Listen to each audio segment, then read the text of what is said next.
तो हम बात करें कि इको क्या है, तो इको जो होता है आपका रिफ्लेक्शन ऑफ वेव होता है। Reflection of wave is called eco.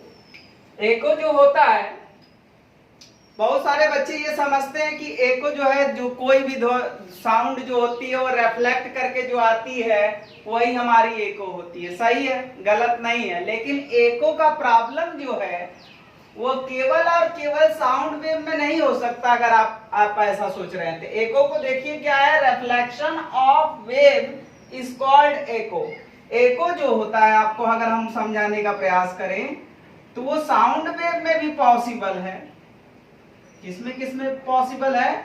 Sound wave में भी पॉसिबल है और लाइट वेव में भी पॉसिबल है।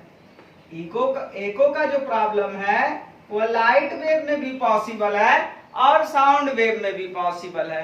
तो फिर आपके दिमाग में ख्याल उठ रहा होगा कि सर ये बताइए कि एको का प्रॉब्लम जो है साउंड वेव में कौन सा होगा और लाइट वेव में कौन सा होगा।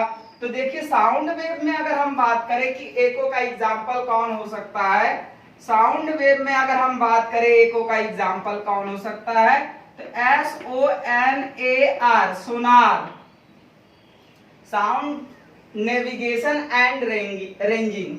ये जो सोनार है वो आपका जो है साउंड वेव का प्रॉब्लम है, एको में ही आता है। इससे करते क्या है, जैसे जो सबमरीन होते हैं, पनडुब्बियां होती हैं, वो अपने डायरेक्शन का जो चयन करते हैं वो इसी से करते हैं।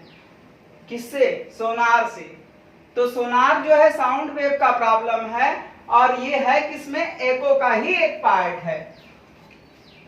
दूसरा, अगर हम लाइट वेव में बात करें कि लाइट वेव में कौन आता है एको में, तो लाइट वेव में आती है radar, RADAR, radio detection and ranging.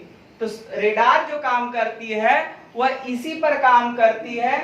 किस पे? लाइट वेव का प्रॉब्लम है लेकिन एको पे ही काम करती है। किस प्लेटफॉर्म पर कौन सी प्लेन आने वाली है उसको ये बताती है।